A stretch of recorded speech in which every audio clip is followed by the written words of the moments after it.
সবাই তোমার মতন বদলে যেতে পারে না বাবা। সত্যকে না জেনে আমি যা করেছি, সত্য জানার পর তার জন্য লজ্জায় ঘৃণায় মরে যেতে ইচ্ছে করছে আমার। আর তাই দিনের পর দিন আকাশের কাছে ছুটে গেছি,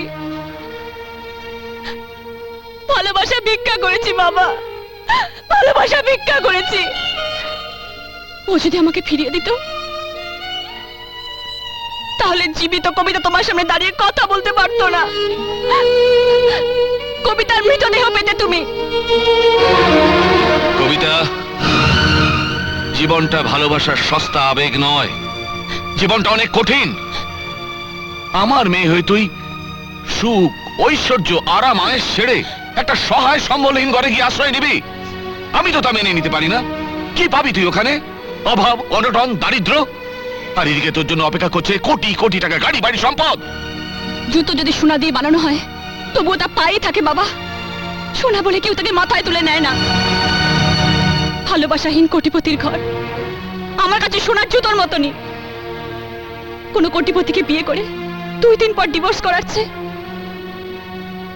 ভালোবাসায় ভরা গরিবের ঘরই আমার ভালো বাবা, সেখানেই আমার সুখ।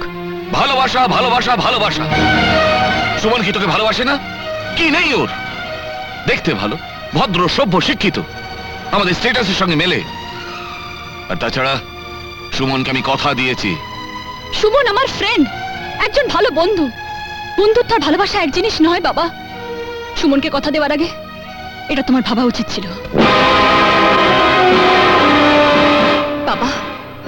এরপর আশা করি তুমি এমন কিছু আর করবে না যার জন্য বাধ্য হয়ে আমাকে মন্দিরে বা রেজিস্ট্রি অফিসে গিয়ে বিয়ে করতে হবে।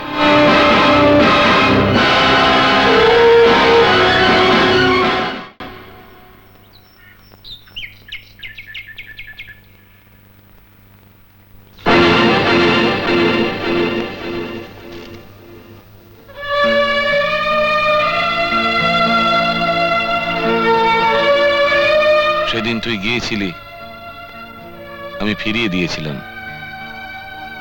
আজ এসেছি প্রার্থনা নিয়ে। দাদা, পাকা কথা আমি দিয়ে গিয়েছিলাম। আমি এসেছি কথা রক্ষা করতে। আপনি কথা রাখবেন না? তুই তো বলেছিলি তোর হাত শুধু দিতে জানে। আজ দিবি না বন্ধু?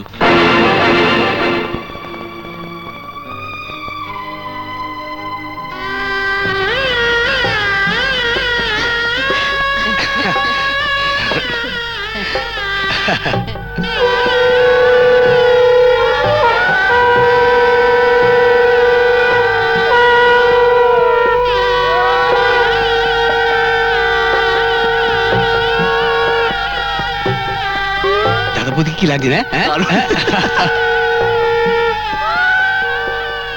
থাক থাক, তোমরা সুখী।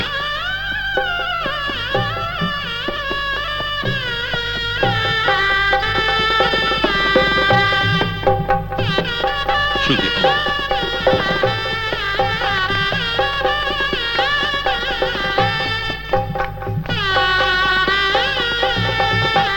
শোন মা, একটা কথা বলার জন্য তোকে এখানে ডেকে এনেছি। আমার বাড়িতে তুই রাজকন্যার মতো মানুষ হয়েছিস। কোনোদিন কোনো কাজ করতে হয়নি তোকে। হাত বাড়িয়ে কিছু নেবার আগেই কাজের লোকটি ছুটে এসেছে। যে বাড়িতে তুই যাচ্ছিস সেটা একটা একান্নবর্তী পরিবার, এক গাদা লোক বাড়িতে। ওখানে তোর খুব কষ্ট হবে। কেন বাবা? ওখানে কাজের লোক তো পাবেই না, উল্টে সব কাজ তোকে নিজেই করতে হবে। ঘর মোছা, কাপড় কাচা, রান্না বান্না, সব কাজ ওরা তোকে দিয়েই করিয়ে নেবে। তোর জেদ আমি মেনে নিয়েছি, আকাশের সঙ্গে তোর বিয়ে দিয়েছি। এবার তুই আমাকে একটা কথা দে। কি কথা বাবা? তুই আকাশকে রাজি করিয়ে ওই বাড়ি থেকে বের করে নিয়ে আসবি। আমি তোকে একটা বাড়ি দিয়ে দেবো, ফ্যাক্টরি দিয়ে দেবো একটা, তোরা সুখে থাকবি। তুই ওখানে গ্রামের মধ্যে ওই পরিবেশের মধ্যে থাকলে আমি শান্তি পাবো না। বল মা, তুই আমার কথাটা রাখবি? ঠিক আছে বাবা।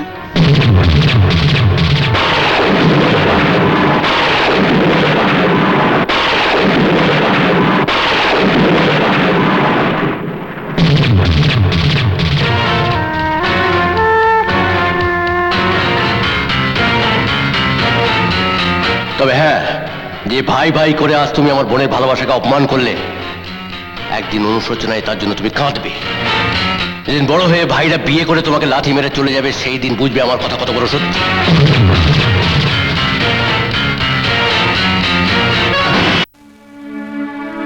এসো।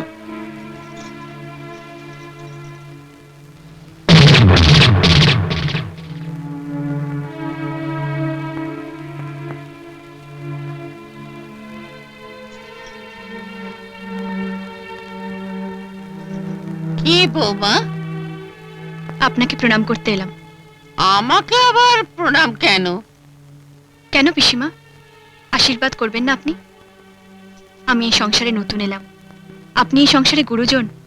আপনার আশীর্বাদ না পেলে এই সংসারকে আমি সুখী করব কি করে? আশীর্বাদ করো পিসমা, প্রাণ খুলে আশীর্বাদ করো। থাক বৌমা, থাক। চিরসুখী হও মা। স্মৃতির সিঁদুর তোমার অক্ষয় হোক। এই সংসারটাকে তুমি সুখে শান্তিতে ভরিয়ে তোলো। আসুন আসুন, এদিকে আসুন, এদিকে আসুন। এই যে ছবি তোলার লোক এসে গেছে, সবাইকার ছবি তোলা হবে। এই যাও যাও যাও যাও, তোমরা ছবি তোলো যাও। শুধু আমরা কেন বর্দা, এই পরিবারে আমরা তো আলাদা কেউ না। ছবি তুললে পরিবারের সবাই একসঙ্গে ছবি তুলব। এই যে হুম।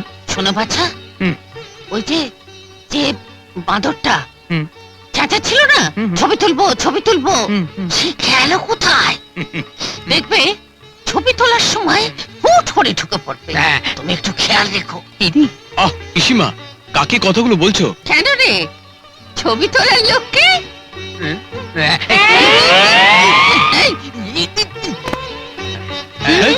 বর্দা আর পিসিমা বসবেন, আমরা সবাই দাঁড়াবো। জায়গা ওটো। ওটো ওটো। আসুন পিসিমা। এসে বসুন, এসে বসুন, বসুন। বসো বসো বসো। হ্যাঁ, নিন ছবি তুলুন। আরে কই মশাই, আরে যান না মশাই, ছবি তুলুন না। হ্যাঁ, এখানে বসুন, বসুন, তুলুন ছবি তুলুন। এই কাছে কাছে, আরো কাছে এসো। চাপ না, আর কাছে আয় না। চাপ না।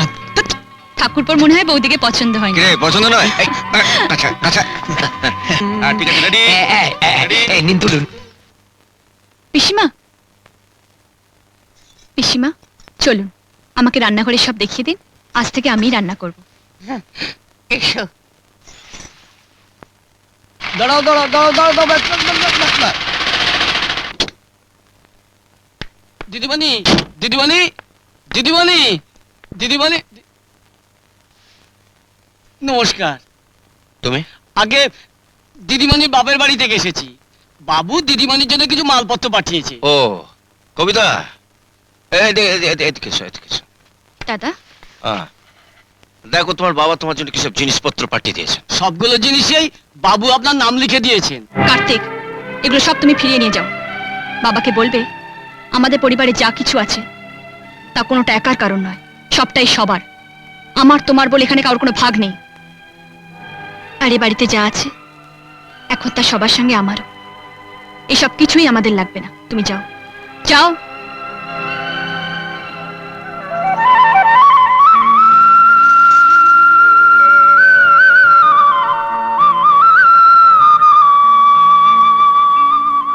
সবগুলো তরকারি এত ভালো হয়েছে যে খেয়ে আমি উঠতেই পারছিলাম না।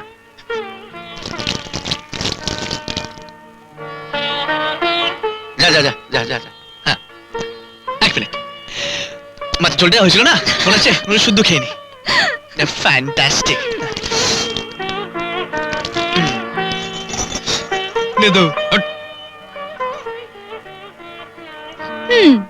আচ্ছা, সবাই আমার রান্নার আজকে এত প্রশংসা করলো, কই তুমি তো কিছু বলছো না? ইয়ে মানে পটল ভাজাটা দারুণ হয়েছে। হ্যাঁ? পটল ভাজা? Stupid. দাও জল দাও। রান্নার প্রশংসা না করলে জল পাবে না। বেশি প্রশংসা করলে বউরা মাথায় চেপে বসে। আমি তাহলে এখন কোথায় আছি? পায়ে? তুমি এখন আমার বুকে আছো সবচেয়ে ভালো জায়গায়। ঠাকুরপো, আরে নে না, লজ্জা বুঝিয়ে। নাও। পিসিমা, কি তোর লাগবে? আচ্ছা। ঠিক আছে। পর্দা ও কবিতা, বিয়ের রাতে তোমার বাবা তোমাকে ডেকে নিয়ে গিয়ে যে কথাগুলো বলেছিলেন আমি সব শুনে ফেলেছিলাম। আর তোমার সাহেদ হাতে সত্যি আমি ভয় পেয়ে গেছিলাম। পর্দা, শুভ দিনে আমি কোনো অশান্তি চাইনি বলেই বাবার কথার কোনো প্রতিবাদ করিনি। তাছাড়া একসঙ্গে থাকার যে এত সুখ তাও তো তখন বুঝতে পারিনি। এই গরিব পরিবারে তুমি মানিয়ে নিতে পারবে কিনা সেটা নিয়েও আমার খুব দুর্ভাবনা ছিল। আজ আমার সেই ভাবনা দূর হয়ে গেছে। তোমার মতন বউ পাওয়া যে কোনো পরিবারের ভাগ্যের কথা। না পর্দা, এমন একটা পরিবার পাওয়া যে কোনো মেয়ের পক্ষে যে কতটা সৌভাগ্যের সে শুধু আমিই বুঝতে পারছি। আপনি আমার রান্নার প্রশংসা করেছেন, কিন্তু আমি নিজে খেতে বসে দেখেছি ডালে আমি নুন দিইনি, নিরামিষে ঝাল বেশি হয়ে গেছে, আর মাছে তো আমি হলুদ দিতেই ভুলে গেছি। কি জানো, মশলা দিয়ে তো সবাই রাঁধতে পারে, সে রান্না খেলে পেট ভরে।